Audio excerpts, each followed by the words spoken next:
Inilah satu tanda bahwa kamu orang yang sangat bijaksana. Kamu sudah sangat spiritual, kamu sudah sangat mendalam pemikirannya, ilmu dan pengertiannya sudah sangat luas. Karena nggak mungkin menjadi bijaksana tanpa ilmu. Nggak mungkin menjadi bijaksana tanpa dicirikan pengertian yang sangat mendalam dan luas. Contoh, ada orang menyakiti saya. Kalau saya sempit berpikirnya, jahat banget dia ya. Itu sempit. Tapi kalau saya sudah banyak ngilmu, banyak belajar, sudah banyak pengalaman melihat contoh-contoh kehidupan, berpikirnya saya bisa agak luas. Mungkin dia lagi ada masalah. Mungkin di masa kecil dia ada luka batin yang belum kelar. Sehingga penuangannya ke orang lain, tumpahnya ke orang lain. Mungkin di masa kecil dia ada kekecewaan-kekecewaan, kemarahan-kemarahan, luka batin yang terpendam. Belum tuntas, belum kelar. Sehingga penuangannya, tumpahnya ke orang lain. Ada suatu situasi atau pemicu, kebetulan aku dekat dengan dia, tumpahnya ke aku. Walaupun kelihatannya sepertinya dia itu jahat, tapi sebenarnya dia dulu adalah bayi yang sangat polos, yang belum tahu apa-apa, yang harusnya dibahagiakan. Namun dalam tumbuh kembangnya, entah orang tuanya, kakak adiknya, pertemanan, guru, keluarga ada yang menyakiti dia. Ada yang menzolimi dia, menghancurkan rasa berharganya. Ada yang membuat dia trauma. Semua luka-luka ini dia belum bisa atasi, dia belum bisa ikhlaskan. Sehingga sebenarnya dia ini orang baik. Cuman orang baik yang terluka dan belum bisa mengikhlaskannya. Saya nggak bilang bahwa semua orang yang tersakiti akan jadi orang jahat loh ya. Ada catatan khusus. Orang baik yang terluka, yang tersakiti, namun dia belum bisa ikhlaskan itu, sehingga energi-energi negatif dari luka batin itu mempengaruhi dia, menunggangi dia menjadi seolah-olah jahat. Karena faktanya banyak loh orang-orang yang terluka, dia tertatih-tatih menahan luka itu, tapi dia tidak menuangkannya kepada orang lain. Dia nggak meneruskan luka batin itu pada orang lain. Dan orang-orang seperti ini nyata ada. Jadi saya tidak menggeneralisir bahwa semua orang yang seolah-olah jahat sekarang adalah orang yang terluka. Enggak juga, ada orang yang terluka dan tetap baik tuh. Contohnya kamu. Jadi orang yang bijaksana mempunyai pikiran dan perasaan yang luas. Dia nggak tergesa-gesa untuk menetapkan sebuah rasa sebagai yang harus dia rasakan pada seseorang atau suatu situasi. Pokoknya aku marah sama dia. Pokoknya aku nggak terima dia gituin aku. Pokoknya dia jahat. Dia nggak tergesa-gesa menetapkan perasaan seperti itu. Dia mulai berpikir, dia ambil jeda. Kenapa ya ini orang ya? Dia kenapa ya? Apalagi ada masalah, apalagi dapet. Apa mungkin dia ada trauma yang belum kelar, sehingga belakangan trauma itu mulai bermunculan lagi. Nah, aku yang jadi tong sampahnya. Orang seperti ini sangat bijaksana. Orang yang bijaksana karena pikiran dan perasaannya luas, dia cenderung terpersepsikan agak lamban dalam berkomentar. Lebih sering diam, relatif lebih banyak diamnya.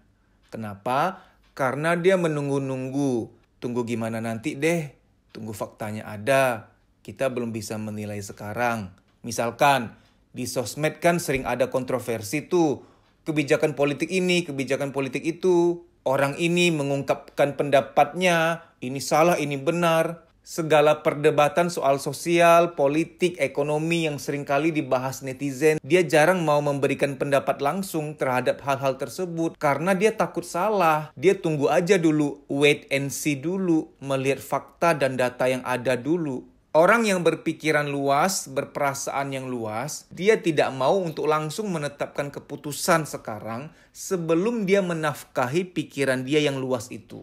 Pikiran dia kan luas tuh. Harus menikmati fakta, harus menerima data yang ada. Agar pikiran yang luas itu bisa menetapkan pandangan yang luas dan bijaksana. Jadi bila kamu orang yang tidak tergesa-gesa untuk menilai sesuatu, orang yang tidak cepat berburuk sangka, orang yang mencari tahu dulu, orang yang mampu membuat pengandaian-pengandaian positif misalkan ya. dia orangnya sebenarnya baik kok. Kemarin mungkin dia hilaf lah, tapi dia sebenarnya baik. Kalaupun dia jahat sama aku, dia tetap pernah baik sama orang-orang lain. Dia tetap ada baiknya. Sebenarnya cara untuk bijaksana tuh mudah. Kita nilai diri kita sendiri. Sebaik-baiknya kita, seniat-niatnya kita nggak mau nyakitin orang, pasti pernah kita hilaf, pasti pernah. Nah, tanpa kita sadari, kita pun pernah dipersepsikan orang bahwa kita jahat. Tapi kita yakin banget, aku bukan orang jahat. Ya mungkin waktu itu aku hilaf, mungkin waktu itu lukaku menunggangi aku untuk tanpa sengaja meneruskan energi negatif ke orang lain. Waktu itu mungkin aku lagi capek. Jadi kalau kita melihat diri kita sendiri, kita ini pun yang kita yakini sebagai orang yang baik, juga pernah salah, juga pernah menyakiti orang lain. Sehingga seharusnya cermin ini mampu untuk kita pakai melihat orang lain. Orang-orang itu juga di hati mereka berkata, aku sebenarnya orang baik loh, tapi kok aku begini ya? Karena gini, yang saya pernah jelaskan di video tentang alam bawah sadar. Banyak banget loh orang-orang yang dalam hatinya mengeluh. Aku nggak mau begini, tapi kok aku lakukan ya? Kenapa ya? Contoh seorang ibu atau seorang ayah. Aku tuh sayang anakku, tapi kok kalau marah berlebihan ya? Kenapa ya? Itu biasanya dia sendiri sebagai anak dulunya terluka teramat sangat. Ada amarah terpendam tanpa dia sadar, alam bawah sadarnya menuangkan ke anak. Tapi dia nggak mau, dia tahu itu salah gitu. Contoh sederhana lah, Mas aku tuh mau hemat, tapi anehnya selalu boros. Itu uang tahu-tahu habis saja, nggak bisa dikendalikan. Tapi aku nggak mau seperti ini, aku maunya hemat. Nah mungkin di alam bawah sadarnya ada sugesti bahwa belanja-belanja, mengeluarkan uang adalah suatu kebahagiaan. Karena tersugesti, mungkin dulu waktu sedih atau galau ya, temennya itu salah ngomong. Ah ngapain galau, ngapain sedih, yuk kita nge-mall, yuk kita belanja-belanja. Orang ketika sedih, diomongin begitu, tersugestilah dia di alam bawah sadarnya. Bahwa belanja-belanja, nge-mall, itu adalah cara untuk keluar dari kesedihan. Sama seperti kalau teman kita lagi galau, lagi hampa, kita datang, kita ngomong begini. Ngapain sih bersedih? Yuk kita kuliner yuk, makan-makan yuk, cari makanan enak. Ini juga salah. Nanti tersugesti di alam bawah sadar dia bahwa makan-makan adalah cara keluar dari kesedihan. Tersugesti nanti. Nanti ke depannya ketika nggak ada kamu, dia tetap akan melakukan itu. Alam bawah sadar tuh begitu. Ketika kita hampa, ada sesuatu masuk, itu kemungkinan akan menjadi adiksi kita. Mengapa anak-anak adiksi main game? Karena setiap kali mereka hampa, mereka melihat mereka main game. Sehingga game itu masuk, sehingga menjadi adiksi. Nah, maksud saya, orang yang bijaksana mampu mengerti sampai pada level ini. Dia mengerti bahwa ada hal-hal yang orang-orang lain nggak bisa kontrol. Walaupun dia mau kontrol. Nafsu belanja, nafsu makan, nafsu mau marah. Semua orang dia yakini ingin mengendalikan nafsu-nafsu ini. Tapi kenyataannya banyak yang belum berhasil. Dia toleransinya tinggi karena dia sendiri pun merasakan bahwa dia dalam hal tertentu juga belum bisa menguasai diri secara penuh. Sehingga dia tidak paksakan standar sempurna pada orang lain karena dia sendiri pun jauh dari sempurna. Orang bijaksana begitu tuh.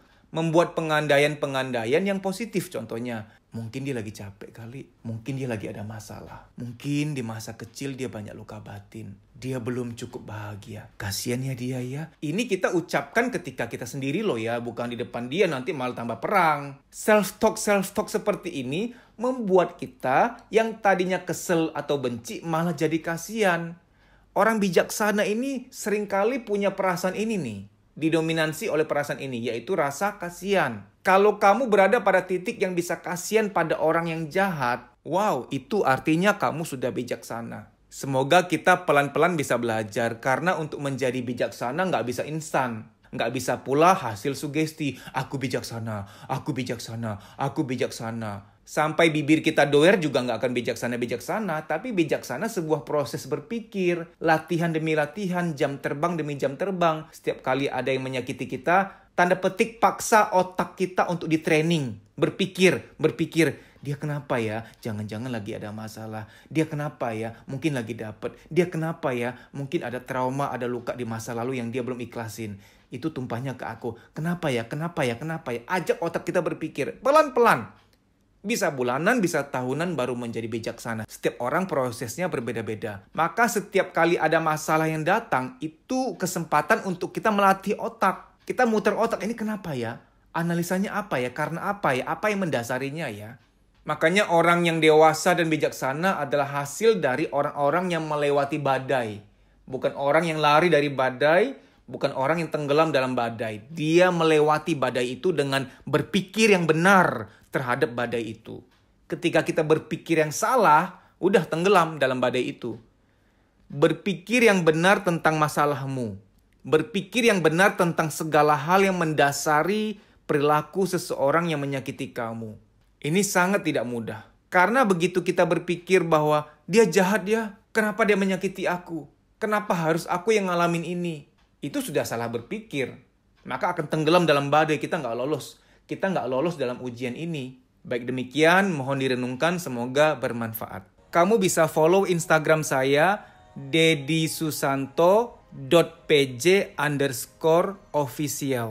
Di story itu ada jadwal training, silahkan dicek. Kalau kotamu termasuk di jadwal, WA nama peserta ke nomor panitia tersebut di kota itu untuk mendaftar.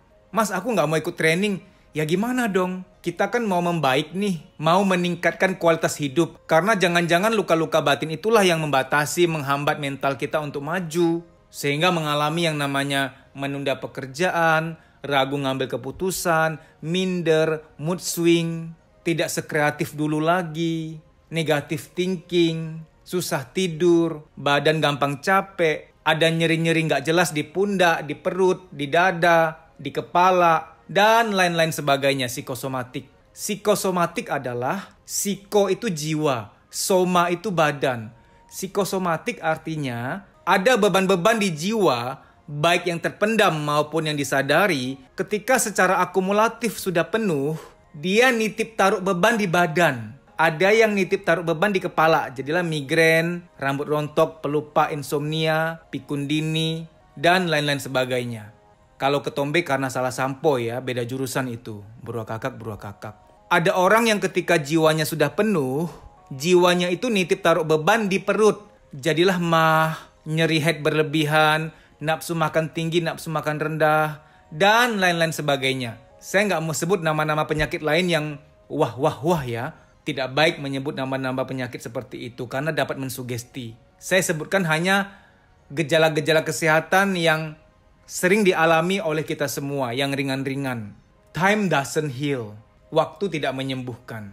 Kita perlu berusaha untuk memulihkan diri kita. Ada doa, ada usaha. Harus seimbang. Kalau ternyata setelah kamu lihat jadwal di Instagram saya, tidak ada kotamu terdaftar di situ, apa boleh buat kamu ikut training secara pribadi. Ini coaching pribadi. Nanti via WA call dengan saya. Tapi harus daftar dulu. Nah, daftarnya agak beda. DM, Instagram, kuliah psikologi. Daftar di situ, DM dulu. Bilang bahwa kamu mau daftar training private, coaching private. Tapi saya harus sampaikan ya, bahwa training publik itu jauh lebih melegakan dibanding terapi personal. Semoga kota kamu termasuk dalam list jadwal training kami.